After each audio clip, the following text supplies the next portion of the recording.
Get her out of my courtroom in irons if she won't sign, and somebody find me a coffee that isn't cold this time." Judge Walter Pemberton didn't so much as glance at Naomi Pruitt when the bailiff led her in, wrists cuffed in front of her, the chain catching the fluorescent light. 62 years old, you understand. A woman who had spent 3 decades scrubbing bedpans and feeding strangers' children, standing there in a county-issued jumpsuit 2 sizes too big. "Look at you," he said, leaning back in his chair like he had all the time in the world. "A woman your age, no money, no family of your own, playing savior to children that weren't yours to save." He slid a folder across the bench toward her attorney. "Sign it, or you lose the house, the pension, and what's left of your good name." Naomi reached for the folder with cuffed hands and set it back down without opening it. Behind her, in the gallery, somebody's phone buzzed. Then another. Then the doors at the back of the courtroom swung open, and 3 men walked in wearing dress uniforms, so crisp they looked carved from stone, and Judge Pemberton had no idea that the woman he'd just humiliated had raised every one of them from nothing, and that they had come to burn his courtroom down around him. Before anything else, drop a comment with the city you're watching from, and if this is your first time here, hit subscribe, because tomorrow's story is going to wreck you in the best way. The cuffs had rubbed Naomi Pruitt's wrists raw by the time they walked her into the courtroom that morning. She didn't complain. She'd learned a long time ago that complaining only made people look at you harder, and looking at you harder was the last thing she wanted right then. The county jumpsuit hung off her like a sack, washed-out gray, the kind of color that made everybody in it look guilty whether they were or not, but her spine stayed straight. 62 years of carrying other people's weight had taught her that much, at least, how to stand up under a load that would have folded most people in half. Judge Walter Pemberton sat above her on his polished bench, silver-haired, 68 years old, the kind of man whose suits were tailored even under his robe. He had presided over Hargrove County's courtroom for 19 years, and in that time he'd built a reputation for being hard on people who came in front of him without money behind them. He looked at Naomi the way a man looks at a stain on his carpet. The courtroom in Hargrove County wasn't large, but that morning it was packed wall to wall. Reporters from 2 local stations sat in the front pews, notebooks open, because somebody at the courthouse had tipped them off that this one would be good copy. Behind them sat neighbors from Larkspur Avenue, the street Naomi had lived on for over 20 years, some of them looking down at their hands, ashamed to meet her eyes, others whispering like they were at a funeral instead of a hearing. In the very back row, Naomi spotted Ottilie Marsh, a woman she'd brought casseroles to for 15 years straight, dabbing at her eyes with a balled-up tissue. Prosecutor Felicity Drummond stood at her table in a charcoal suit that fit like armor, blonde hair scraped back so tight it pulled at her cuissons, blue eyes that didn't carry an ounce of warmth. She had a stack of papers in front of her thick enough to choke on. "Your Honor," Drummond began, her voice slicing clean through the murmuring crowd, "the evidence demonstrates a sustained pattern of fraud spanning more than 2 decades. Mrs. Pruitt accepted public assistance while claiming guardianship of 3 minor children she had no legal authority over." Naomi's chest pulled tight. Those boys, Desmond, Roman, and Theo. They weren't line items on a government form. They were the better half of her own heart, walking around outside her body.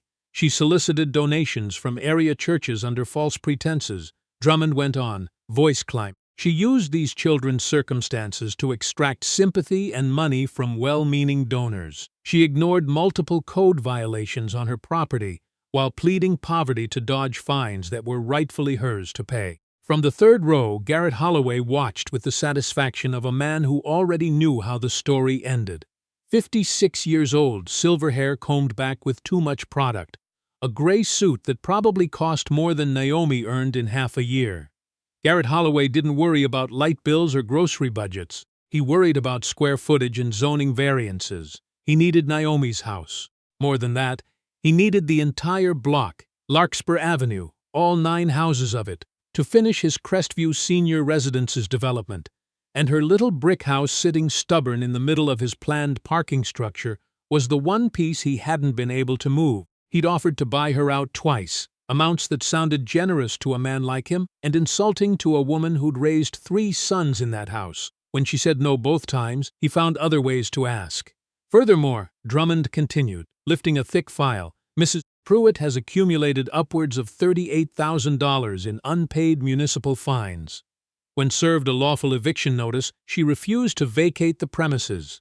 Sitting in the front row, nodding along with every word like she was keeping time to a hymn, was Patrice Ogletree, 49 years old, an inspector with the county housing department, a woman whose career had stalled out somewhere around middle management and curdled into something meaner over the years. Her dark eyes carried a particular kind of contempt reserved for people who, in her mind, didn't know how to stay in their lane. Patrice Ogletree had personally signed off on inspection reports that painted Naomi's modest house as a hazard.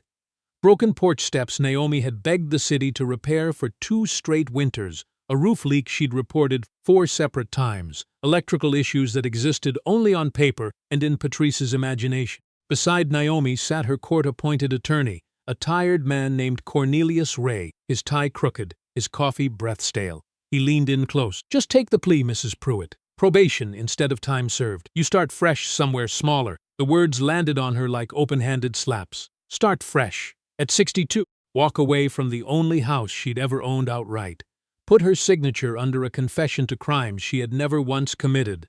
She turned her head just slightly to look at him. Her voice came out low, but it didn't waver. Mr. Ray, I fed 3 boys when this county had already given up on feeding them. I put a roof over their heads when nobody else would so much as fill out the paperwork. If loving them like my own makes me a criminal in this room, then I suppose I'm guilty as charged. But I will not put my name on a lie just because the lie's wearing a suit and tie. A ripple moved through the gallery. Somebody coughed. Somewhere behind her, a chair creaked as a body shifted, uncomfortable. Judge Pemberton's face darkened. He leaned forward, knuckles resting on the bench like he might use them. Mrs. Pruitt, I'd urge you to listen to your attorney. Naomi kept her eyes low and her back straight and said nothing more. The holding room they put her in afterwards smelled like old coffee and bleach. She sat on the metal bench, hands cuffed in her lap, listening to the fluorescent light buzz over her head like something trying to escape. She let her eyes close, and her mind slid backward, the way it did more and more these days, back 22 years, back to when Larkspur Avenue still felt like it had a future in it. The house had been quieter then, just her and the ghost of Felix, her husband, gone too soon at 54, his heart finally giving out after 28 years, working the line at the bottling plant. She'd been 40 that year, widowed, working the cafeteria at Jefferson Middle School for wages that never quite stretched far enough. The mortgage sat on her chest like a stone she carried up a hill every single morning. She started spending her Wednesday evenings at New Canaan Church of God, helping in the kitchen because it kept her hands busy and her mind off the empty side of the bed. Reverend Otis Marbury always needed an extra set of hands for the Wednesday supper and the weekend food pantry. That's where she found Desmond. It was a cold November evening, the kind where your breath hangs in front of you like smoke. She'd stayed late scrubbing down the big steel ovens, and when she stepped out back to dump the dishwater, she heard something move behind the dumpster. A boy unfolded himself out of the shadows, all elbows and knees, maybe 11 years old, but with eyes that had already seen too much. His coat was thin for the weather. His sneakers had split at the seams. In his 2 hands he clutched 3 dinner rolls he'd lifted off the pantry shelf. "You stealing from the church, baby?" Naomi asked, and her voice came out gentler than the question deserved. The boy froze solid, every muscle in him ready to bolt. "Ain't eaten since yesterday," he finally said, barely above a whisper. Naomi studied him in the dim light from the kitchen window. She knew that kind of hunger when she saw it, the kind that hollowed out a child's face and made grown folks weep into their pillows at night. "What do they call you, Sugar?" Desmond Atwater. "Where's your people?" His face crumpled like paper. "My mama passed back in September. My auntie said she'd take me, but when I got there she told me she already had 4 mouths to feed and couldn't make it 5. Something in Naomi's chest split clean down the middle. She looked at this child holding stolen bread like it was treasure, and she saw Felix in him somehow, saw what might have happened to her own boy if God had ever blessed them with one, and then let the world get its hands on him. "Come on in out of the cold," she said. "Let me fix you something that isn't stolen." That night Desmond Atwater ate 2 full plates of smothered chicken and rice, eating like the food might vanish if he blinked too long. She made up the couch for him and told him he could stay until they sorted things out properly.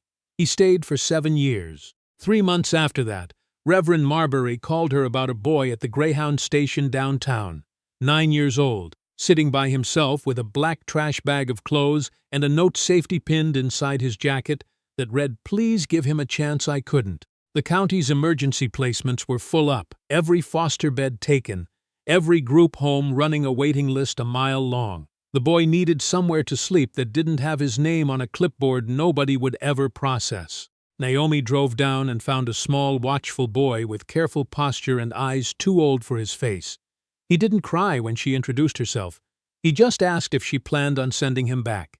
"Not unless you want to go," she told him. Roman moved into the spare room that same week. Desmond helped him carry his trash bag of clothes up the narrow stairs. And that first night, Naomi lay awake listening to the two of them, murmuring through the thin wall between rooms, swapping stories about mothers who were gone and relatives who'd made their choice clear. Theo arrived 8 months after that. There'd been a house fire 2 streets over from the church, an old space heater that finally gave out in the middle of the night.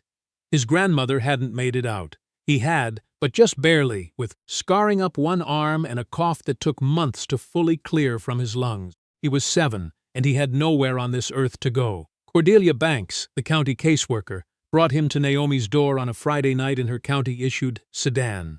She was a heavy-set woman in her 50s, with kind eyes gone tired around the edges from 20 years of an impossible job. "This is only temporary, Mrs. Pruitt," she warned, "until we locate a proper placement."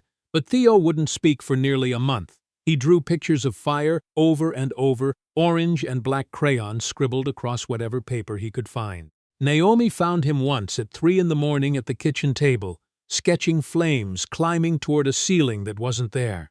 She started leaving him books instead of letting him keep the matches from the junk drawer, puzzles instead of nightmares, homework instead of grief he had no words for. "Nobody gets thrown away under this roof," she told all 3 boys at their very first dinner together, the 4 of them crowded around a table built for 2. "You work hard, you tell the truth, and you look out for each other. That's the only law that matters in this house." Cordelia Banks kept coming around for years after that, sometimes with warning in her voice. "The county doesn't care for messy arrangements, Naomi," she'd say. 3 boys, 3 different last names, no formal adoption on paper, no foster stipend coming in. If the wrong person starts asking the wrong questions someday. But she also taught Naomi to keep records. Every report card, every doctor's visit, every single scrap of paper that proved what was happening in that house was love, and not the lie somebody might one day try to make of it. The holding room door rattled and swung open. A deputy stood in the frame, thumb hooked in his belt. "Pruitt, judge is ready for you." Naomi opened her eyes and rose slowly to her feet, the memory dissolving like steam off a cup of coffee, though the warmth of it stayed lodged somewhere under her ribs. The courtroom felt heavier when she walked back in. The gallery's whispering died the moment she crossed the threshold. Garrett Holloway's attorney, a narrow-faced man in an Italian suit, had his documents fanned out across the prosecution table like a hand of cards he was sure would win. Judge Pemberton settled back into his chair with the look of a man already certain how this would end. "Proceed, counselor." Prosecutor Drummond rose with the confidence of someone who had never once lost in this particular courtroom. "Your Honor, the evidence establishes a pattern of fraud stretching across more than 2 decades. Mrs. Pruitt collected church donations under the claim that she was caring for orphaned relatives. These boys were not her family. No legal guardianship, no adoption decree, no formal custody whatsoever." Naomi's cuffed hands clenched together in her lap. "She used their tragedy to manipulate generous donors," Drummond continued. "Clothing drives for boys who weren't legally hers, school supply drives, holiday meal baskets, all collected under false pretenses. From somewhere in the gallery, a sharp intake of breath, Naomi recognized the voice. Mrs. Calloway from the church, who had personally organized 2 separate winter coat drives for Desmond, Roman, and Theo over the years. Furthermore, Drummond said, Mrs. Pruitt repeatedly violated city housing code while pleading financial hardship. She allowed minors to reside in unsafe conditions and obstructed lawful inspection. Patrice Ogletree rose from her seat in the gallery, smug and certain, and took the stand. I personally issued Mrs. Pruitt 14 violation notices across 4 years, she testified. Voice sharp with self-righteousness. She ignored everyone.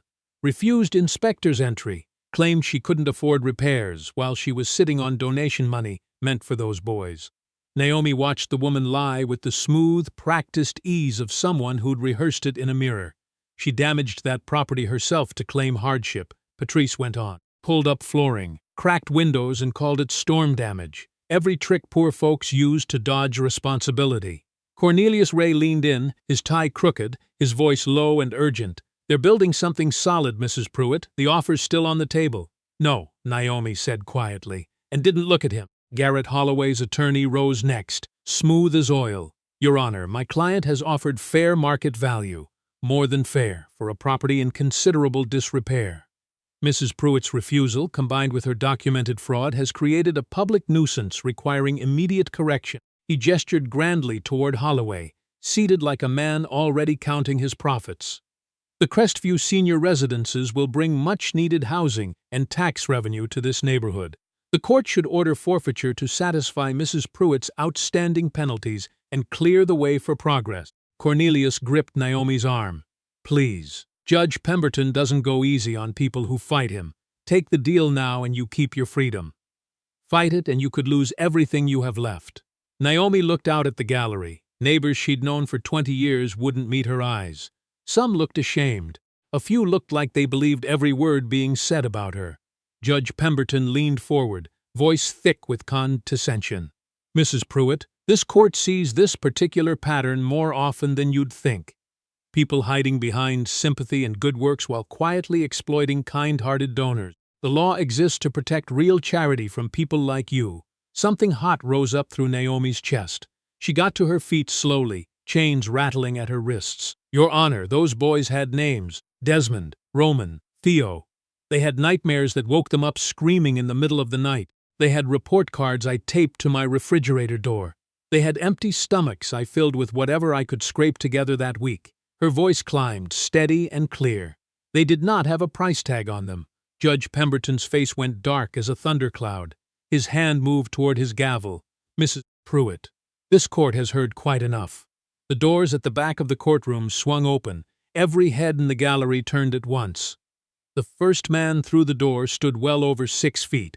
Broad through the shoulders, his marine dress blues pressed sharp enough to cut glass. His dark skin caught the overhead light, and he moved with the kind of bearing that came from years of command. Ribbons covered his chest, a purple heart among them, combat ribbons from deployments most people in that room couldn't have located on a map. His eyes swept the courtroom like he was checking it for threats.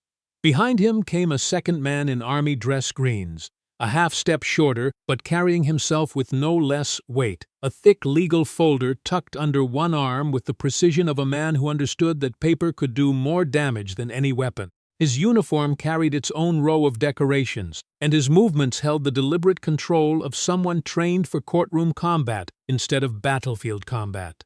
The third man wore Air Force blues, quieter than the other two but somehow drawing every eye in the room, a sealed evidence pouch clutched in one hand. He moved like he was cataloging every detail of the space, every face, every exit, every flicker of nerves on the prosecution's side. Naomi's hand shot out and gripped the edge of the defense table. Her knees buckled under her. For one long second she thought she might go down right there on the courtroom floor. The 3 men weren't blood brothers. Different last names, different branches, different faces shaped by entirely different childhoods.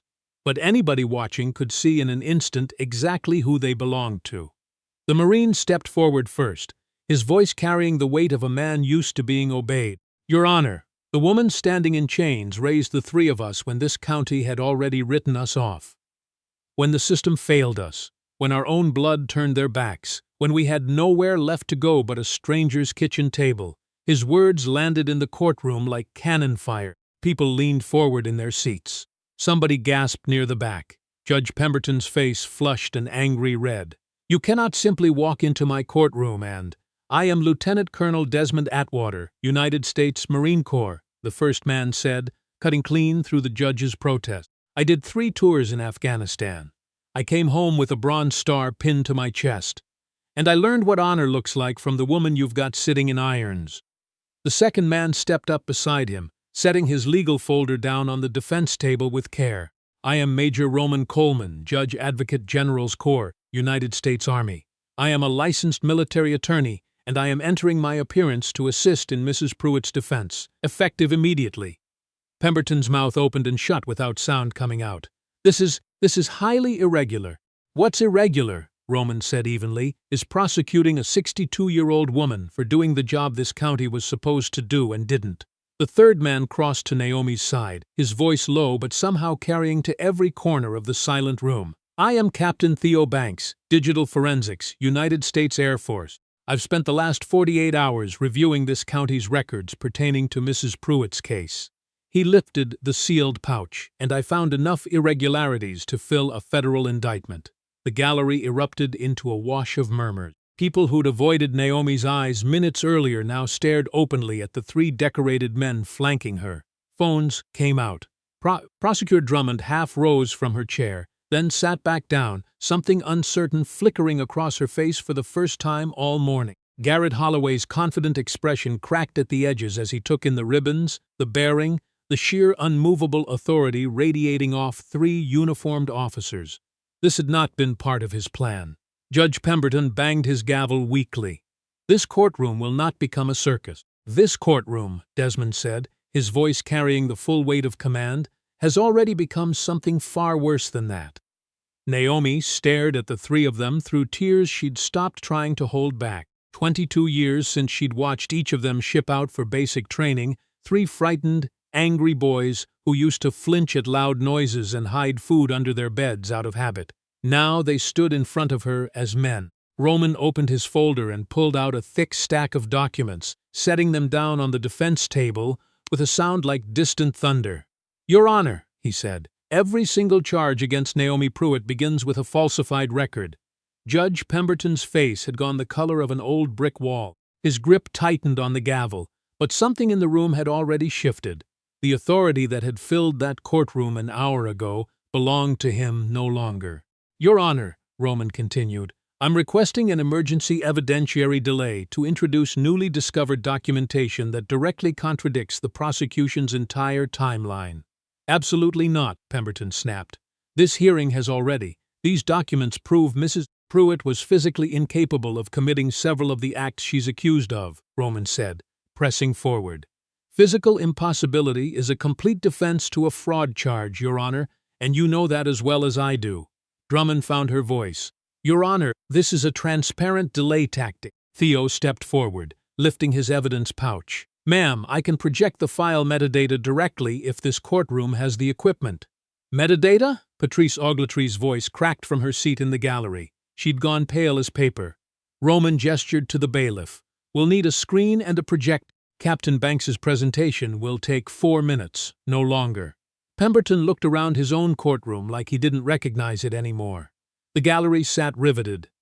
Two reporters in the back had their phones up, clearly recording. The news crews who'd shown up that morning expecting to film a poor woman's humiliation were now capturing something else entirely. 5 minutes, Pemberton growled. "Not 1 second more." The bailiff wheeled in an old projector cart while Theo opened his laptop. The machine hummed awake, throwing a pale blue rectangle of light across the side wall. Roman pulled the first document from his folder. "Your Honor, the prosecution alleges Mrs. Pruitt signed a written confession to welfare fraud on the morning of April 9th. He held up a hospital admission bracelet. "This is from Hargrove General. Mrs. Pruitt was admitted the night of April 6th with a fractured hip and 2 broken ribs after a fall at her overnight custodial job. She remained sedated and on a ventilator until the morning of April 12th. The courtroom went dead silent. Theo's laptop screen lit up the wall with a digital signature analysis. The confession document was generated on a city office terminal, not signed by hand. The IP address traces directly to the county housing department. Patrice Ogletree made a small choked sound in her throat. Roman pressed on, his voice gathering steam. The prosecution also alleges Mrs. Pruitt ignored 14 inspection notices over 4 years. Captain Banks, the metadata, please. Theo clicked his mouse. A list of file names and timestamps filled the screen. These reports were each modified between January and March of this year. Every single edit traces back to user credentials belonging to Patrice Ogletree. That's impossible, Patrice burst out from the gallery. I never, ma'am, Theo said quietly. Computers don't lie. The original reports show Mrs. Pruitt filing repair requests over and over again. Someone went back later and rewrote them to show violations instead. The murmuring in the gallery climbed louder. Judge Pemberton banged his gavel, but the sound came out thin, almost apologetic. Desmond stepped forward holding a yellowed envelope. Your Honor, I have correspondence from Cordelia Banks, the county caseworker, who handled all 3 of our placements over 20 years ago. She passed in 2019. Her daughter found these letters going through her things last spring. He drew out several handwritten pages. Mrs. Banks documented, in her own hand, that the 3 of us were placed with Mrs. Pruitt through informal emergency care because the county had no safe alternative available at the time. She wrote that Mrs. Pruitt deserved recognition, not prosecution. Roman took the letters and passed copies to both the prosecution table and the bench. Mrs. Banks specifically noted that the county chose not to formalize our placements because doing so would have exposed systemic failures in the foster system. Prosecutor Drummond scanned the pages, her face draining of color. Your Honor, I was never made aware these documents existed. Because they were buried, Desmond said, an edge creeping into his voice. The same way we would have been buried if this woman hadn't pulled us out of the dark. Judge Pemberton stared down at the evidence spread across the table in front of him. The smugness had drained completely from his face, replaced with something that looked very much like fear.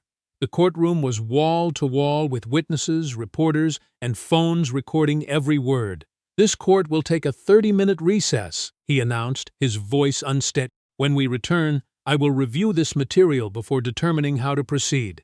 As the gavel came down, Garrett Holloway was already huddled with his lawyers, whispering urgently. Patrice Ogletree had slipped out of the gallery entirely. The tide had turned, but everyone in that courtroom understood this was only the beginning.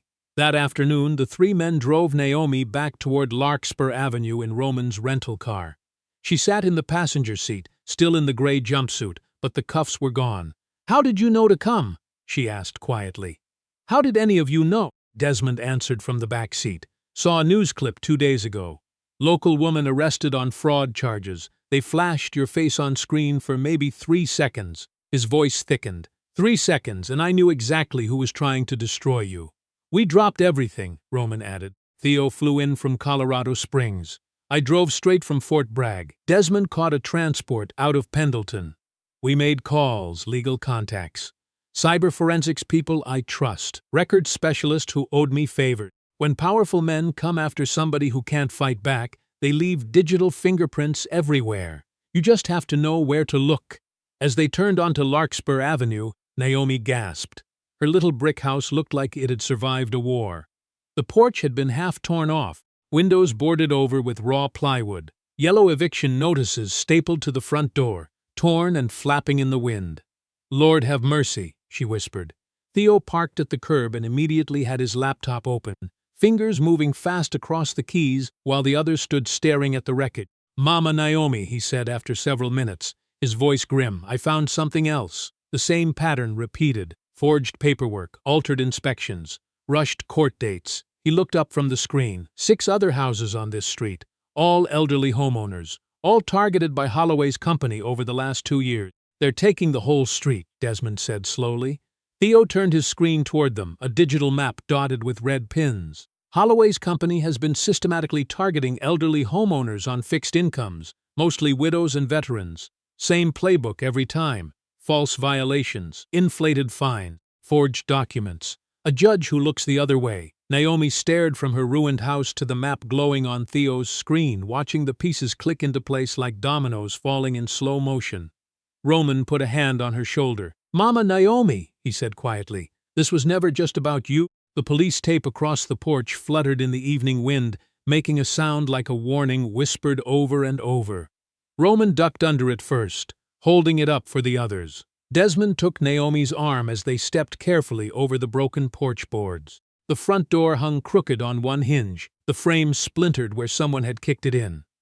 Inside, the living room looked like it had been hit by a storm. The old sofa lay overturned, cushions slashed open, stuffing scattered like dirty snow. Picture frames lay shattered across the floor, family photographs torn and scattered among the glass. Her late mother's china hutch had been emptied, the plates smashed against the wall in pieces. It was the kitchen that finally broke something loose in Naomi's chest. Her dining table, the same scarred wooden table where 3 hungry boys had slowly become her sons, bore deep gouges from boot heels and a crowbar. The chairs lay overturned. Her good dishes, the ones she only brought out for church dinners and birthdays, lay shattered across the linoleum. She ran her fingers across the table's damaged surface, trying and failing to hide the tears running down her face. Desmond saw them anyway. "They didn't have to do this," she said softly. "They could have just taken the house. They didn't have to tear apart everything inside it, too." "They wanted to break you," Roman said, his voice tight with restrained anger. "This was never about eviction. This was about making sure you had nothing left." Desmond's hands curled into fists at his sides. "Where does Holloway live? I'd like to have a word with the man." "No," Roman said sharply. "That's exactly what they're hoping for. One angry move out of any of us, and they'll paint Mama Naomi as the woman who raised violent men. They'll use it to justify every single thing they've done to her." Theo moved through the wreckage with his phone out, documenting every broken object, every emptied drawer, every gash in the walls. "Evidence," he said without looking up. "Every shattered plate, every torn photo, every mark on that table. Holloway's people did this, and I'm going to prove it down to the minute it happened." In the back bedroom, they found Naomi's old papers scattered across the floor.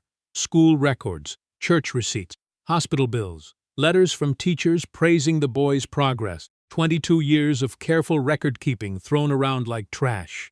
Theo knelt and began gathering the pages. "She kept all of it," he said, something close to wonder in his voice.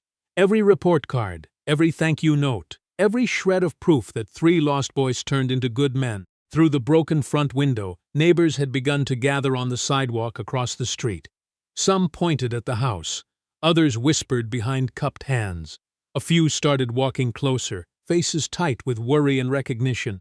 Audley Marsh, 73 and Naomi's neighbor of 2 decades, climbed the broken porch steps carefully. Her own house, 3 doors down, looked untouched, but somehow smaller now, like it was bracing itself. "Naomi, honey," Audley said, her voice shaking. "I heard what happened at the courthouse, saw your boys come walking back in." Behind her came Mr. Castellano from the corner house, leaning on his cane, and then Mrs. Adiemi from across the street, holding her grandson's hand. "They came to us too," Audley said, glancing around nervously. "Holloway's people. Said our houses were health hazards. Said we owed back fees we'd never heard a word about. Said it could all go away quiet if we just signed." Mr. Castellano nodded grimly. "Same lies they told you, Naomi. Same threats, word for word." Mrs. Adiemi spoke up, her voice catching.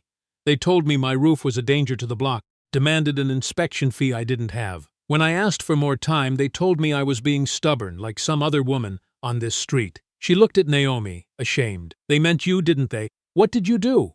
Roman asked her gently. Audley's voice broke. "I signed, God forgive me. Signed last month. Sold my house for $9,000 when it's worth $60. They told me if I didn't take it, they'd condemn it and I'd walk away with nothing at all.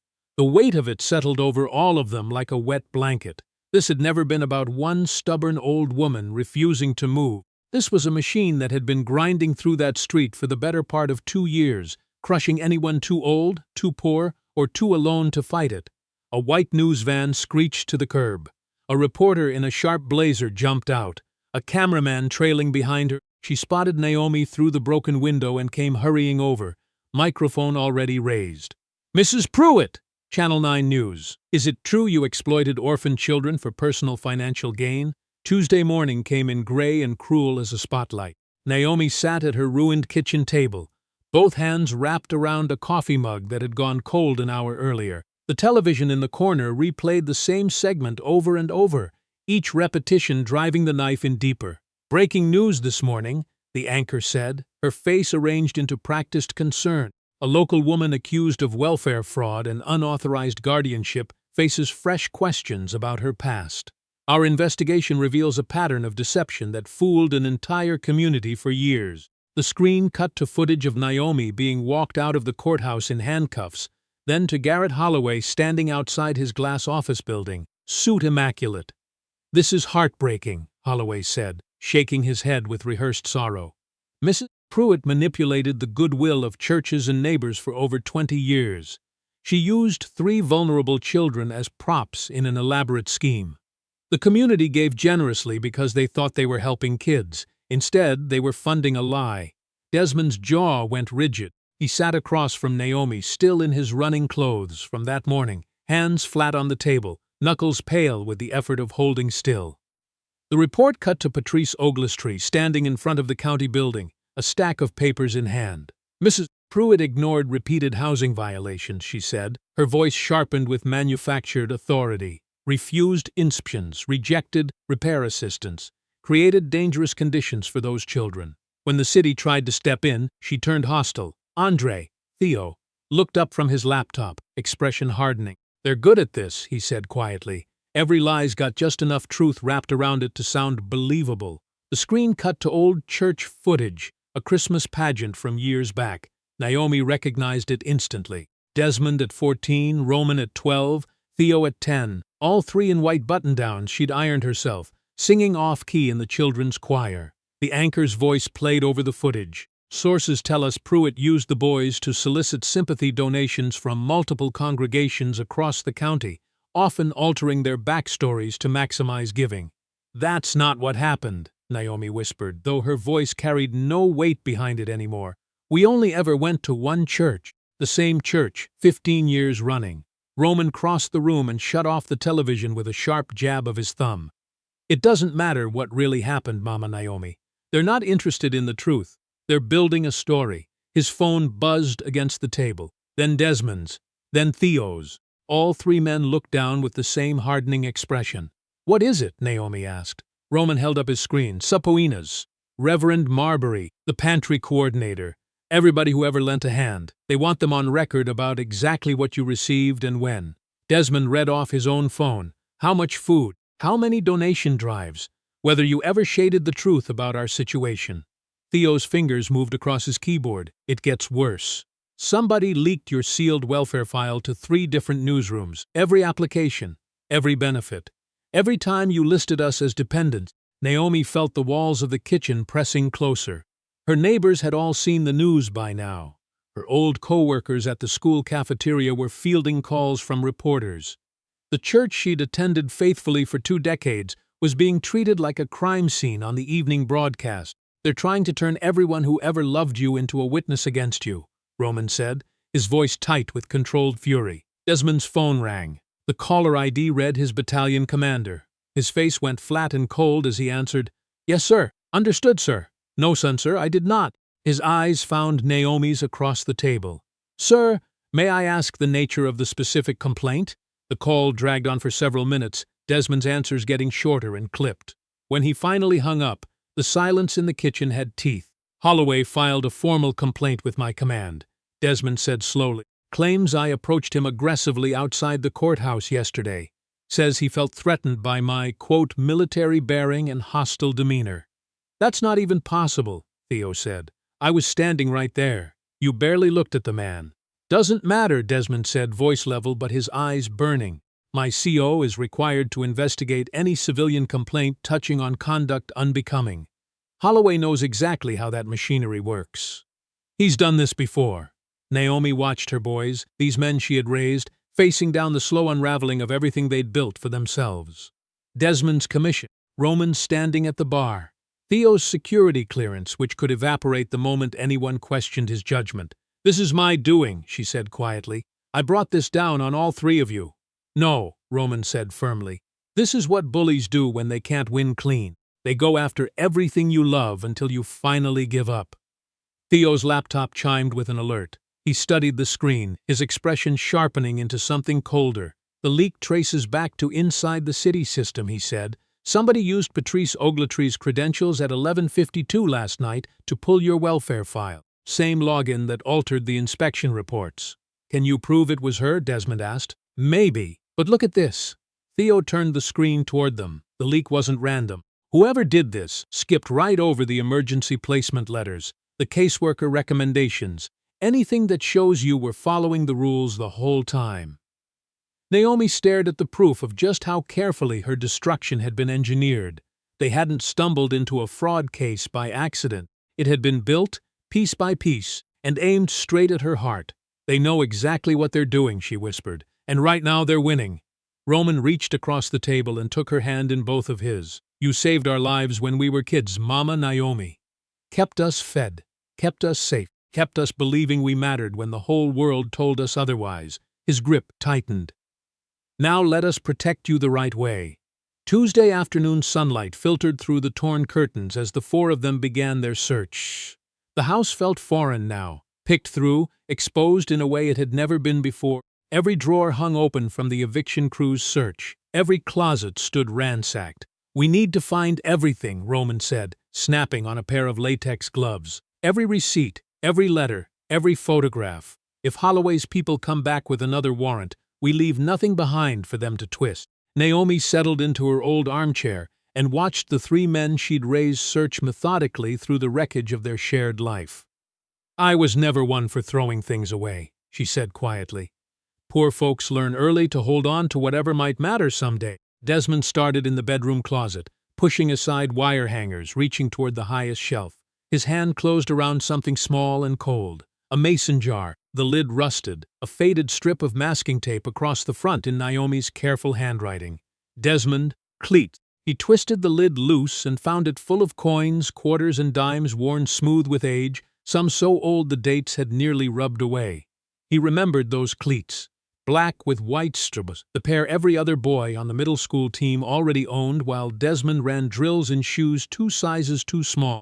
Naomi had surprised him with new cleats 3 weeks before tryouts, claimed she'd found them on clearance. He understood now. Every coin in that jar was a bus fare she'd walked instead, a lunch she'd skipped, sacrifices stacked small and silent until they finally added up to enough. "Mama Naomi," he said, his voice gone thick, "you saved coins for my cleats." She looked up from her chair, eyes soft with the memory. "You ran faster in those, worth every nickel."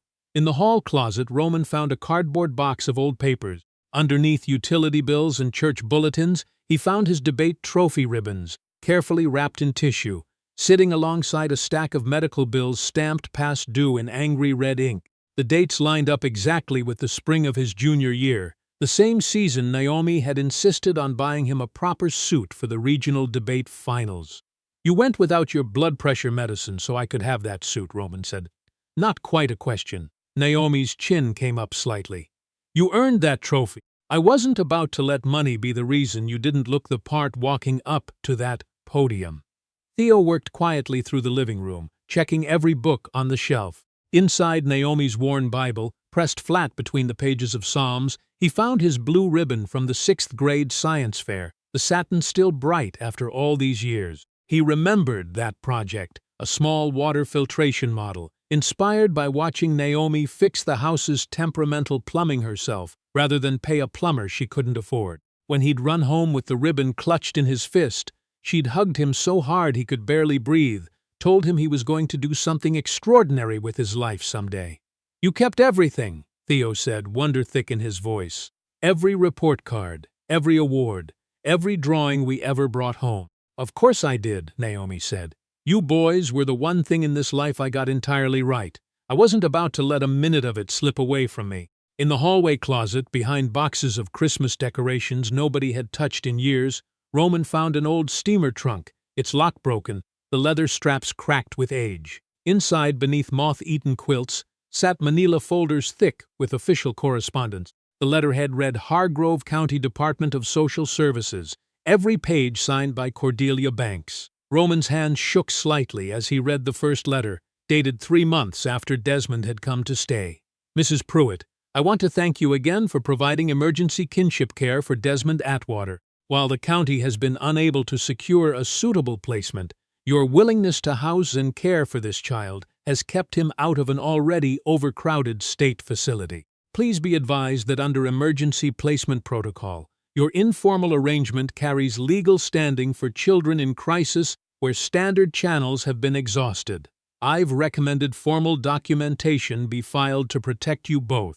However, county administration prefers to limit official involvement in matters that might expose placement failures elsewhere in the system. With respect, Cordelia Banks." Roman's mouth went dry. He paged through more letters, the same language repeated for Roman's placement, then Theo's. Everyone made it plain that the county hadn't just known about Naomi's arrangement, they had quietly encouraged it, while making absolutely sure none of it ever made it onto an official record. Theo, Malik, Desmond, Roman called sharply. Come look at this. They gathered around the open trunk as Roman spread the letters across the floor. The pattern was undeniable. Naomi had been providing legitimate emergency care the entire time, while the county deliberately avoided any paper trail that might expose their own failures. Cordelia Banks's final letter, written only months before she passed, was the most damning of all. Mrs. Pruitt, I'm retiring next month, but I'd be remiss not to warn you. The county has discussed reviewing informal placements to limit future liability. In plain terms, they may someday try to make your kindness look like a crime in order to cover their own negligence. Keep every paper, document everything. Poor folks need twice the proof to be believed half as much. If they ever come for you, remember, you saved these boys when the rest of us failed them. Don't let anybody talk you out of that truth. With deep respect, Cordelia Banks. Desmond drove his fist into the wall. They knew the entire time. They knew she was inside the law. Worse than that, Roman said grimly. They knew it was their own failure she was covering up for. At the bottom of the trunk, Theo's fingers found something else. A sealed manila envelope, Naomi's handwriting across the front. Open only if they come for the house. Rain had started by then, a faint whisper against the window panes that built steadily into a steady drumming on the roof. Theo turned the envelope over in his hands while thunder rolled somewhere in the distance. The kitchen light flickered once, throwing shadows across the letters already scattered over the table. Open it, Roman said quietly. Theo broke the seal carefully, as though the contents might crumble at the wrong touch. Inside were photocopied county memos, handwritten notes in Cordelia Banks's careful script, and a small cassette tape wrapped in tissue paper, a label reading Pemberton Meeting, September 1998 in faded ballpoint ink. Cordelia's final letter sat on top. Dear Mrs. Pruitt, if you're reading this, then they have come for you, just as I always feared they would. What I'm about to tell you will sound impossible, but I have the proof to back it. In September of 1998, 3 years after you took Theo in, I met with Walter Pemberton to discuss formalizing all 3 placements. He was county counsel then, not yet a judge. He told me, in no uncertain terms, that the county would not create official records for your arrangement. His exact words were, "The woman is doing us a favor. Document it properly, and it shows the world how badly we failed 3 separate children. Better to let it lie." I recorded that conversation without his knowledge. On the tape you'll hear him admit, in his own voice, that you were providing entirely lawful emergency care and that official paperwork would only create liability the county wanted no part of. Walter Pemberton has known from the start that you broke no law. He helped bury that truth to protect his own career. Now he sits as a judge presiding over your destruction. Use this carefully. Men like him do not fall quietly. With love and fury, Cordelia Banks. Desmond's face went dark as he read over Roman's shoulder. That lying coward. Keep reading. Theo pulled out Cordelia's handwritten notes from the meeting.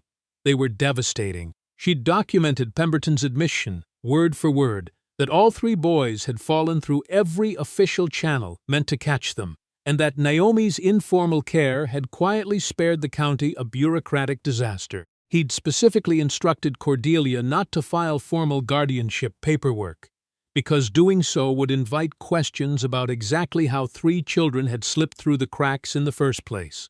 One line in particular made Roman's jaw clench. Pemberton laughed when I suggested Mrs. Pruitt deserved formal recognition for what she'd done. He said, "She's poor and black. Nobody's going to expect paperwork from a woman like that anyway." "Jesus," Desmond whispered. He set her up from the start. Theo held the cassette tape up under the kitchen light, examining it carefully. "This is old format. I'll need the right equipment to digitize it without ruining the tape itself." "How long?" Roman asked. 2 days, maybe. I know people at the base who can help, but we have to be careful. Damage this and it's gone for good." Roman was already pulling out his phone. "We have enough from the letters alone to file an emergency motion exposing Pemberton's conflict of interest. He should have recused himself the second this case landed on his docket." Naomi had gone quiet through all of it, hands folded in her lap while rain streaked down the windows. Now she spoke, barely above a whisper. He knew all these years. Walter Pemberton knew I never did one thing wrong. Worse than that, Roman said grimly. He helped build the very system that turned your kindness into a crime. Thunder cracked overhead and the lights flickered again. Theo sealed the tape in a waterproof evidence pouch while Roman photographed every letter and memo on his phone. A sharp knock rattled the front door. Desmond moved to the window and muttered something under his breath. Process server. The knock came again, harder. Mrs. Naomi Pruitt, legal service. Roman opened the door to find a soaked man in a cheap suit holding a clipboard and a thick envelope. Mrs. Pruitt? She's here, Roman said. The man shoved the envelope into Roman's hands. Civil forfeiture filing. 48 hours to respond or she forfeits all claim to the property. Then he was already jogging back toward his car through the downpour. Roman tore the envelope open and scanned the first page, his face drained of color. Holloway's filing an emergency civil action. Claims the house is proceeds of criminal activity. Wants immediate seizure ahead of the criminal case resolving. Can he even do that? Theo asked. Unfortunately, yes. Civil forfeiture's got a much lower bar than criminal court. He doesn't need a conviction. Just probable cause that the property's connected to something illegal. Desmond cracked his knuckles. How much time do we have? 48 hours to file.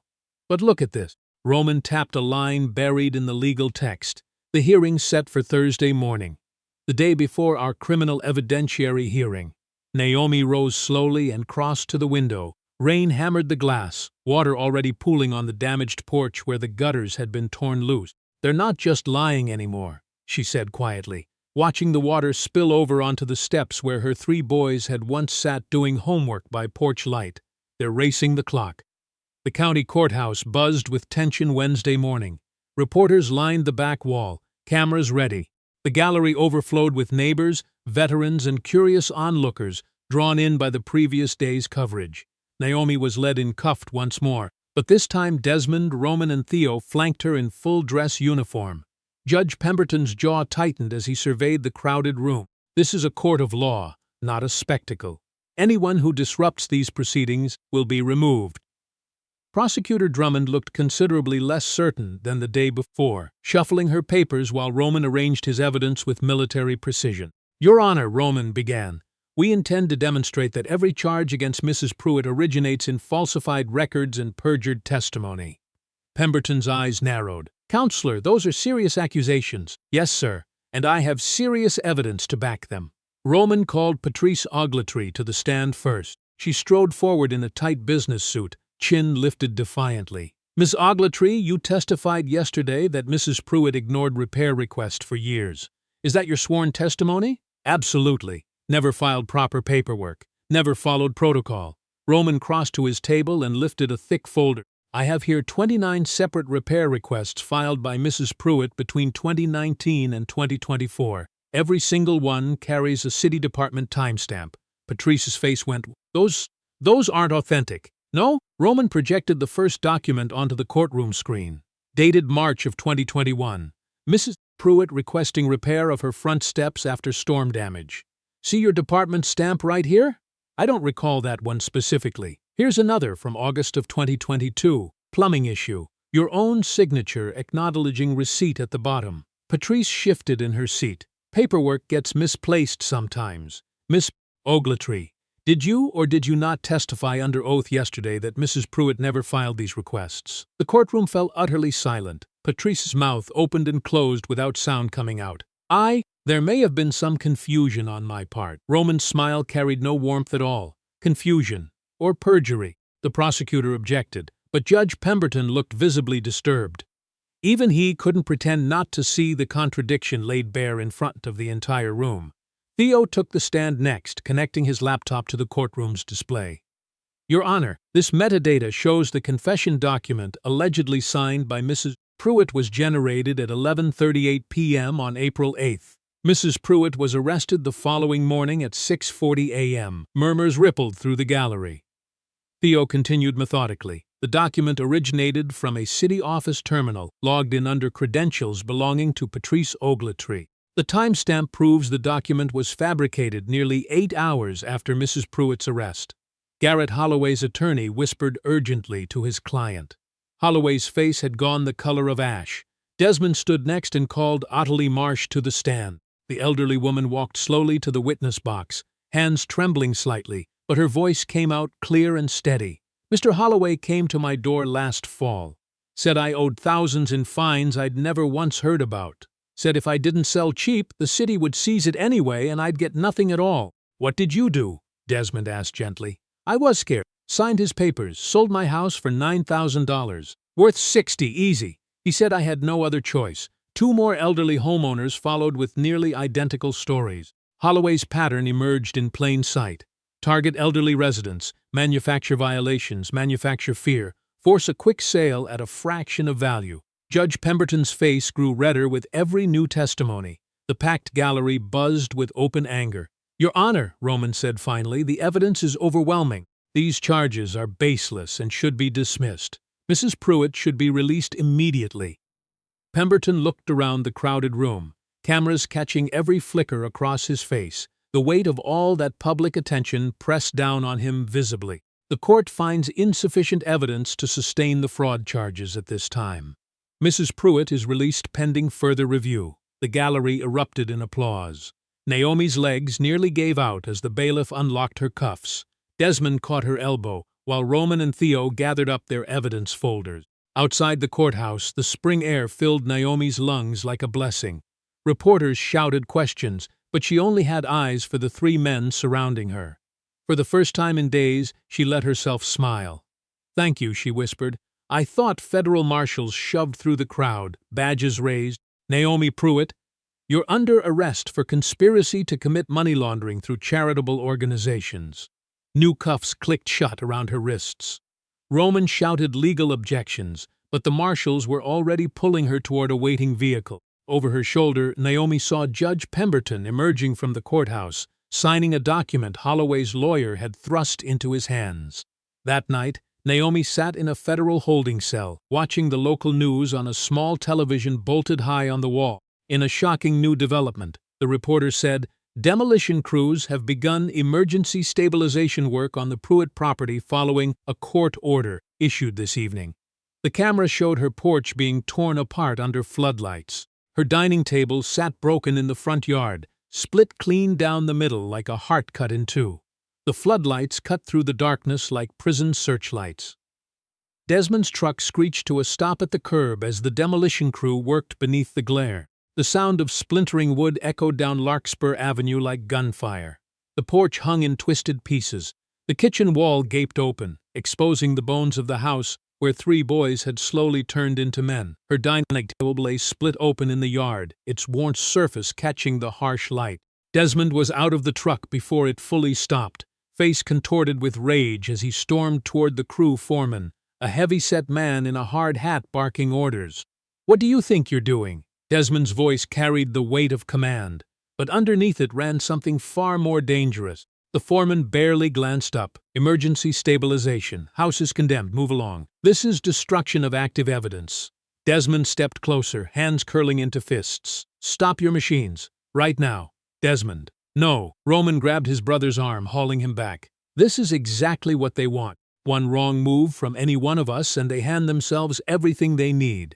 Look what they did, Desmond said, voice cracking as he gestured at the wreckage. She fed us at that table every single night for 10 years. Every night. Theo moved quietly through the chaos, phone camera recording everything. License plates, faces, permit numbers off the work orders. His training kicked in without him having to think about it.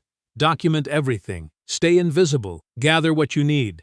Roman kept his grip on Desmond's arm. She needs justice, not revenge. You know that. She taught us that herself.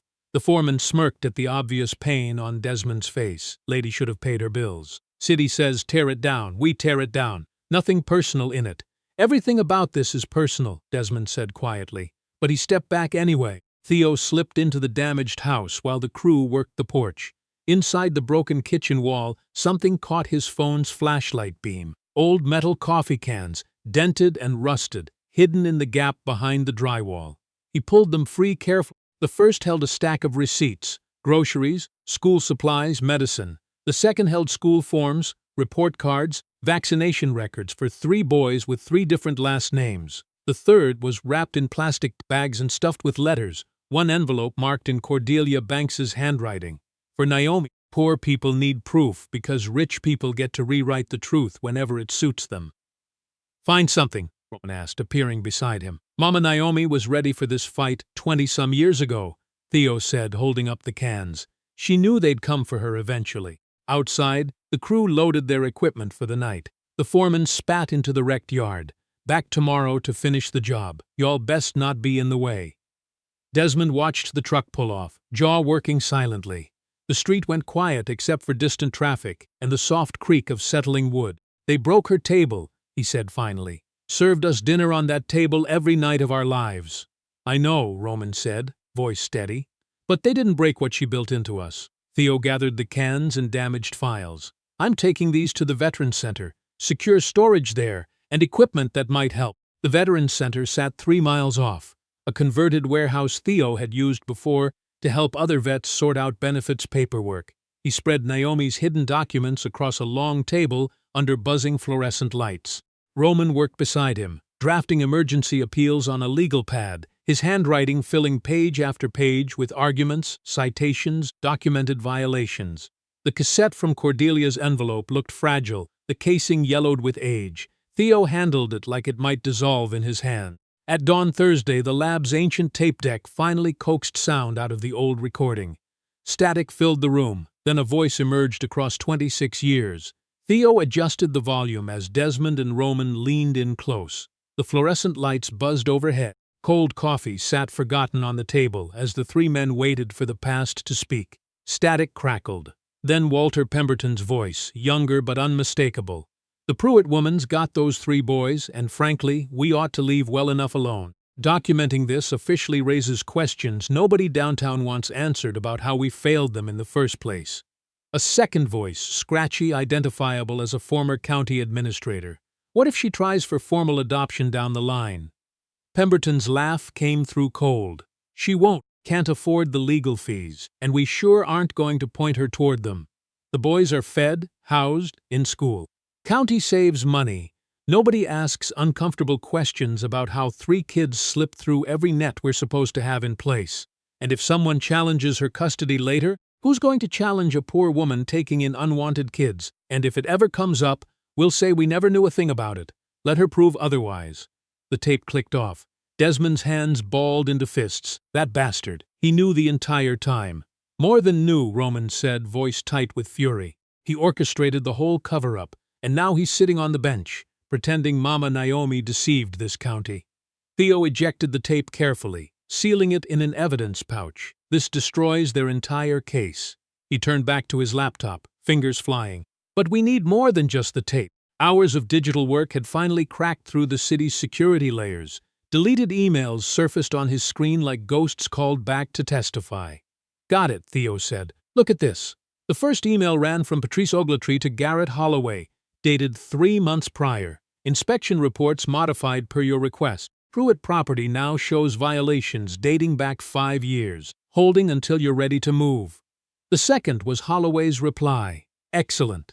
Judge Pemberton confirms he can fast-track the forfeiture hearing. Need this resolved before anyone starts looking too closely at the other Larkspur properties. The third made Roman curse out loud. It came from Pemberton's personal account, addressed directly to Holloway. Hearing set for Monday. Make sure your paperwork is airtight. I can only run interference so long. They coordinated all of it, Desmond said, barely controlling his voice. The inspections, the court dates, the media leaks. This wasn't just corruption. This was a conspiracy from top to bottom. Theo kept scrolling, pulling up message after message that tied the 3 of them together. Payment schedules running from Holloway to shell accounts. Instructions from Pemberton about which evidence to suppress. Patrice's requests for sealed records that never should have left the building. Roman was already photographing each screen with his phone. I'm sending copies to everyone who matters. State Attorney General, FBI Field Office, Military Legal Affairs. 3 reporters who've been circling Holloway's other developments for months. He sealed everything into courier envelopes, addressing each one carefully. These go out today. Multiple copies, multiple destinations. If they try to bury this again, it'll be too late. What about the other families? Desmond asked. Half the vets I served with lost homes on this block to Holloway's scheme. They deserve to know we found proof. Call them, Roman said. All of them. Tell them to meet us at the courthouse tomorrow morning. You think they'll show? Theo asked.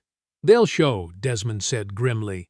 These are men who understand what it means to fight for something worth fighting for. Roman gathered his files and the sealed evidence pouches. I need to see Mama Naomi. She deserves to hear this from us before she hears it secondhand in that courtroom. The county jail's visiting room was cold and sterile. Naomi sat behind reinforced glass in her gray jumpsuit, looking smaller and more fragile than her 62 years. Dark circles ringed her eyes, and her hands trembled slightly as she lifted the phone receiver. How are you holding up, Mama? Roman asked gently. Tired, baby. Real tired. Her voice came out hoarse. The news keeps saying such terrible things about me, about how I used you boys. None of it's true, and we can prove every bit of it now. Naomi's eyes filled. I don't know if I have any hope left in me. Every time I let myself hope, they find some new way to take it apart. Roman leaned forward, pressing his palm flat against the glass. Mama Naomi, listen to me. Found the tape. Judge Pemberton's own voice, admitting the county knew about us the whole time, admitting they covered it up to hide their own failure. For the first time since her arrest, Naomi's spine straightened. His own voice, and emails between him, Holloway, and Ogletree. They planned every piece of this, the fake inspections, the forged documents, the rushed hearings, all of it. On the record, Naomi closed her eyes and took a long, shaking breath. Lord have mercy. The truth comes out tomorrow morning, Roman said, and you won't be standing alone when it does. Friday morning arrived gray and cold, but the courthouse steps filled with people regardless. Veterans in dress uniforms stood shoulder to shoulder with elderly homeowners clutching manila folders. Reporters checked their cameras and mic levels. Former neighbors from Larkspur Avenue gathered in quiet clusters, some carrying photographs of the homes they'd already lost. Desmond stepped out of a van in full marine dress blues, followed by Roman in army greens, then Theo in Air Force service dress. Behind them came a convoy of cars and pickup trucks carrying still more veterans, more neighbors, more witnesses to Holloway's slow theft of an entire street. The three sons of Naomi Pruitt climbed the courthouse steps together, flanked by an army of people who had decided collectively that injustice would not get to hide behind legal language one more day. The courtroom had never held this many people at once. Every seat was filled. People stood pressed against the walls. Veterans in uniform, elderly neighbors clutching photographs, reporters with cameras raised. The air felt charged, electric with anticipation. Judge Pemberton entered looking pale and irritable, his usual commanding presence somehow smaller in the face of the crowd. He banged his gavel harder than necessary. This court will come to order. I want all unauthorized persons removed at once. Your Honor, Roman stood at the defense table, his uniform sharp and unyielding. Every person in this room has a legal right to observe public proceedings. Pemberton's jaw tightened. Counselor, I will not allow my courtroom to be turned into a spectacle. Neither will I, Your Honor. That's precisely why I'm here, to present evidence of a criminal conspiracy. Prosecutor Drummond shifted uncomfortably in her seat. Garrett Holloway sat behind his legal team, no longer wearing his earlier confidence. Sweat beaded along his hairline despite his immaculate suit. Patrice Ogletree sat stiff in the witness section, hands clasped so tight her knuckles had gone bloodless. Your Honor, Roman continued, before we proceed, the court should be aware that representatives from the State Attorney General's office are present in this room today. A murmur rolled through the gallery. Pemberton's face went ashen. In the third row, two men in dark suits gave a small nod when Roman gestured toward them. The entire atmosphere of the room shifted in an instant. What had felt like a local hearing now carried the unmistakable weight of state oversight. Your Honor, Roman set a thick folder on the table. I am submitting authenticated digital evidence demonstrating systematic fraud by county officials, coordinated with a private developer, to illegally seize property from elderly homeowners across Larkspur Avenue. Objection! Holloway's attorney shot to his feet. This is a criminal hearing regarding Mrs. Pruitt's alleged fraud, not overruled. Pemberton snapped, though his voice had lost its usual weight. He was trapped now between dismissing the evidence outright and appearing in front of state investigators, like he was helping cover something up. Theo stepped forward, his Air Force uniform drawing quiet, respectful nods from the veterans packed into the gallery. He connected his laptop to the courtroom's display system. Your Honor, these are metadata records pulled from the city's own digital filing system. They establish that Mrs. Pruitt's so-called confession was generated nearly 8 hours after her arrest, using administrative credentials that did not belong to her. The screen filled with timestamps, digital signatures, file creation logs. Theo's voice stayed calm and precise. Furthermore, inspection reports alleging Mrs. Pruitt ignored city violations were edited months after their original filing dates. The original versions show repeated repair requests that were simply ignored. Patrice Ogletree shot up out of her seat. That's not true. I never, Mrs. Ogletree. Roman's voice cut through her protest like a blade. Are these your login credentials displayed on this screen? He pulled up a series of after-hours access logs. Patrice's user ID appeared again and again, always late at night, always editing files tied to Larkspur Avenue properties. Those could have been compromised. Anybody could have. Could anybody have deposited these payments into your personal checking account? Theo clicked forward to the next screen. Bank transfers from 3 separate shell companies, all traced back to Holloway Development Group. Patrice sank back into her chair, her face collapsing. Garrett Holloway whispered urgently to his attorney, who was already gathering his papers, visibly preparing to distance himself from a sinking ship. Your Honor, Holloway's attorney said quickly, my client had no knowledge of any irregularities within the cities. Mr. Holloway had no knowledge. Roman's voice rose with barely contained disbelief. Let me play something for the court, Your Honor. He held up the small cassette player Theo had repaired. The courtroom went dead silent. Judge Pemberton leaned forward, eyes widening with something close to panic. Counselor, I object to any. Your Honor, this is authenticated evidence of a recorded conversation between you and county officials 26 years ago, when you served as county counsel. Roman pressed play. The tape hissed and crackled before the voices came through clear. A younger Walter Pemberton spoke with cold, calculated ease. The Pruitt woman's got those boys, and frankly that's better than the alternatives we had on the table. But we can't create official records. If this surfaces later, it shows exactly how badly we failed these children to begin with. Better to let sleeping dogs lie. Another voice. What if her legal authority gets questioned down the road? Younger Pemberton, without hesitation. Then we claim ignorance. Let her shoulder the liability while we stay clear of the scandal entirely. The courtroom erupted. Gasps rolled through the gallery. Veterans rose to their feet, faces hard with disgust. Reporters scribbled furiously. Naomi Pruitt, seated at the defense table in her gray jumpsuit, finally lifted her head. Tears streamed freely down her face, but for the first time in days her back was straight as a rod. Judge Pemberton slammed his gavel down again and again. Order! Order in this courtroom! Nobody moved to quiet down. Nobody looked afraid of him anymore. The man behind that bench had just been exposed by his own recorded voice, caught in a 26-year lie that had very nearly destroyed an innocent woman. The chaos stretched on for nearly a full minute. Pemberton kept hammering his gavel, but his authority had already shattered like glass against concrete. Veterans called out from the gallery. Reporters pushed forward. Even the bailiffs looked uncertain, eyes flicking between the bench and the crowd. Then a woman in a dark suit rose from the front row. She'd been sitting quietly through the entire proceeding, taking careful notes in a leather portfolio. Now she raised her voice above the noise. Your Honor, I am Special Investigator Mariah Coombs with the State Attorney General's office. I need you to step aside from this case immediately. The room began to quiet, sensing something larger unfolding. Pemberton's face flushed deep red. You have no authority in my courtroom, madam. I will not. Judge Pemberton, Investigator Coombs continued evenly. Based on the evidence presented today, you have a clear conflict of interest in this matter. You cannot preside over a case in which you are potentially a material witness. This is outrageous. Pemberton rose, robes billowing. I have sat this bench for 19 years. I will not be removed by a bureaucrat with a badge. The rear doors opened again. A stern-looking woman in her 60s entered, carrying an official folder flanked by 2 court security officers, dressed in the formal attire of a senior court administrator. Judge Pemberton, the woman announced, her voice cutting cleanly through the remaining noise. I am Senior Court Administrator Verna Hutchins. I carry an emergency order from the State Judicial Commission.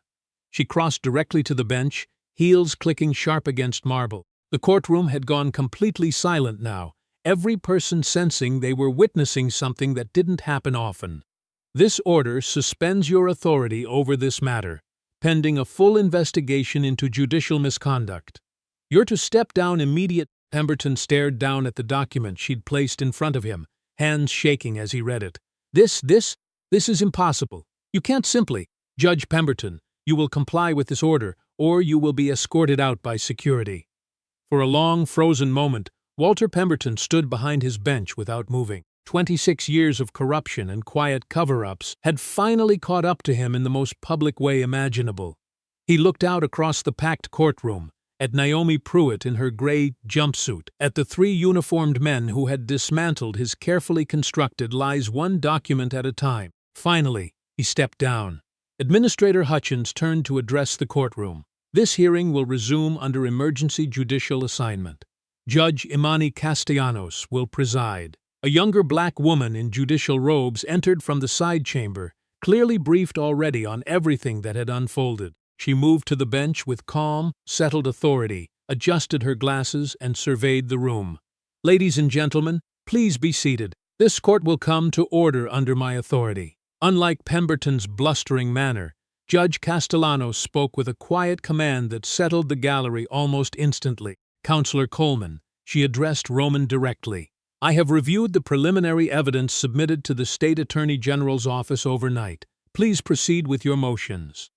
Roman stood tall in his uniform. Your Honor, I move to dismiss all charges against Naomi Pruitt with prejudice. The evidence demonstrates clearly that these charges were fabricated through document tampering and a judicial conspiracy. Judge Castellanos nodded. Motion granted for hearing. Mr. Banks, please present your digital evidence to the court. Theo stepped forward with his laptop and evidence pouch, his quiet voice carrying clean through the silent room. Your Honor, I have authenticated metadata establishing systematic alteration of city records, forged timestamps on inspection reports, and coordinated communication between Judge Pemberton, city official Patrice Ogletree, and developer Garrett Holloway. He connected his laptop to the display. Screen after screen of evidence appeared. Deleted emails, altered documents, payment records, login timestamps showing late-night file edits. These records prove Mrs. Pruitt's alleged violations were manufactured after her arrest, not before it. Judge Castellanos studied the screens with care. Ms. Ogletree, you are under oath. Are these your login credentials? Patrice sat in the witness box, face pale and sweating. An hour earlier she'd carried herself with confidence. Now she looked like a cornered animal. Your Honor, I was following instructions. Mr. Holloway said the city needed those properties for the development. Said it would mean jobs, tax revenue for the whole area.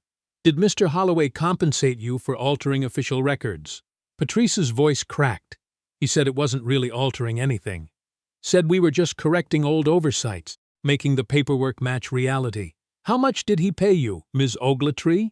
The courtroom held its breath. $11,000, over about 5 months. I never thought. I didn't realize it would hurt anybody the way it did. Garrett Holloway shot to his feet. Your Honor, Ms. Ogletree is clearly lying to save herself.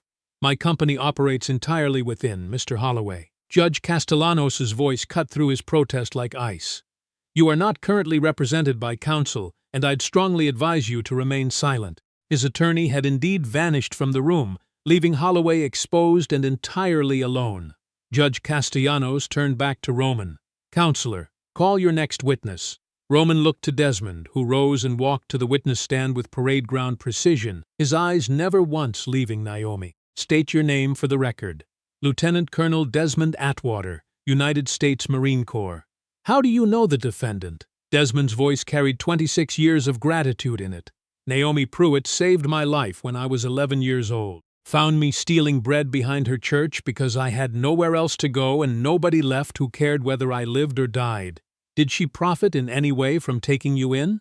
No, sir. She gave me her own bed and slept on that ruined couch for nearly 6 months until she could afford a second mattress. Worked double shifts to keep me fed and clothed. When other kids had new shoes, I had shoes. When they had school supplies, so did I. She made sure I never once felt less than anybody else in that classroom. Did the county provide any support during that time? The county provided silence, sir. They were relieved somebody else had picked up their problem for them. Desmond looked directly at the gallery, to where Pemberton now sat without his robes. The same people who looked away then are the ones trying to destroy her now. Judge Castellanos listened closely. Did Mrs. Pruitt ever ask you to misrepresent your living situation? Never, sir. Not once. She taught all three of us to tell the truth, work hard, and never let anybody make us feel ashamed for needing help. Roman walked the court through document after document, donation records showing every dollar spent on groceries, school clothes, medical bills, home repairs. Bank statements proving Naomi had never once spent a cent of charity money on herself. Testimony from church members confirming she regularly gave away her own meals to make sure the boys ate first. Your Honor, Roman said, every single dollar donated to help these children went toward helping these children. Naomi Pruitt lived in poverty to keep 3 boys out of it. Judge Castellanos reviewed the final documents in silence. Miss Ogletree, based on this evidence, did you falsify inspection reports tied to the defendant's property? Patrice was crying openly now. Yes. Mr. Holloway said the house needed to look condemned on paper so the city could justify seizing it, said it was only temporary, just until the development got its final approval. How many other properties were targeted this same way? 6 others on Larkspur Avenue, all elderly, all people he said wouldn't have the strength left to fight back. The courtroom erupted once more, this time with open, righteous anger rolling through the gallery. Judge Castellanos restored order quickly, with a single sharp rap of her gavel. Mr. Holloway, do you wish to make any statement on the record? Garrett Holloway sat in absolute silence, his face the color of old ash. Judge Castellanos delivered her ruling swiftly and without hesitation. All charges against Naomi Pruitt are dismissed with prejudice. The civil forfeiture order is voided effective immediately. Mr. Holloway's development permits are suspended pending a full criminal investigation. Miss Ogletree, you are placed under arrest for official misconduct, evidence tampering, and criminal conspiracy. As Patrice Ogletree was led from the courtroom in handcuffs, Judge Castellanos turned to the bailiff. Remove Mrs. Pruitt's restraints. Now. The bailiff crossed to Naomi's table, keys jangling. Desmond, Roman, and Theo closed in around her as the cuffs clicked open and finally fell away from her wrists.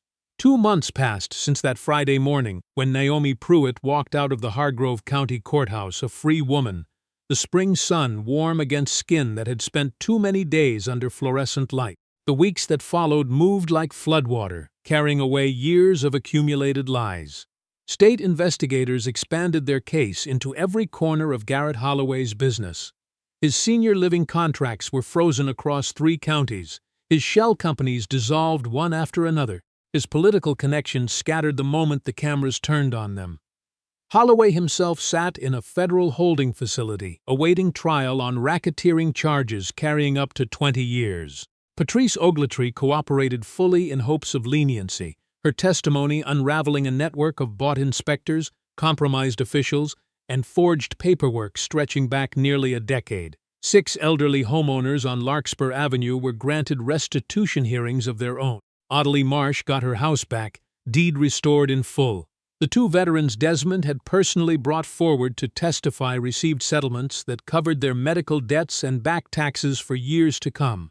But that particular Saturday wasn't about any of that. That Saturday belonged entirely to what came next.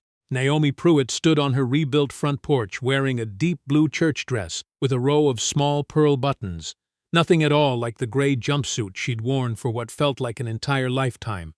Her house gleamed under the afternoon sun. The porch stood wider now, sturdier. The kitchen wall had been rebuilt with proper insulation behind fresh drywall. The dining room, where 3 hungry boys had slowly grown into men, had been restored down to the very last detail. Even the old scratch marks on the hardwood floor, left exactly as they'd always been. The yard overflowed with neighbors, church members, veterans, reporters, and city officials who had, all of a sudden, discovered a deep respect for community service. A banner stretched between 2 old oak trees read the Naomi Pruitt Family Center, Dedication Day.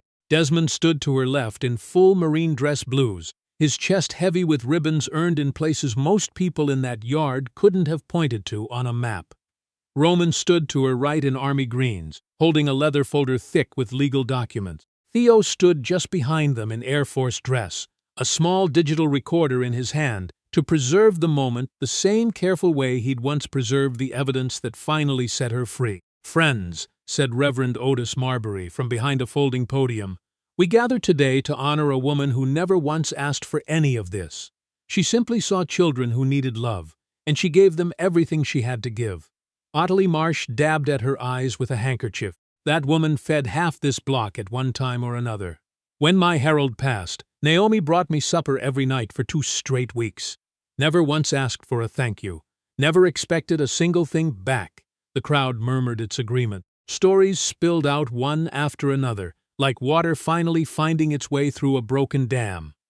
Naomi had helped with homework at that kitchen table, driven sick neighbors to the emergency room at 2 in the morning, split her own grocery money when families came up short at the end of the month, never once turned anybody away from her door. Roman stepped forward and opened his leather folder. "Mama Naomi, the county has asked me to present you with corrected records." His voice stayed steady, though his hands trembled slightly as he spoke. "These documents officially recognize you as the emergency kinship caregiver who protected 3 boys when the foster system failed every single one of us. They've issued a formal apology for the years you were denied the recognition that was always rightfully yours." He placed a framed certificate into her hands.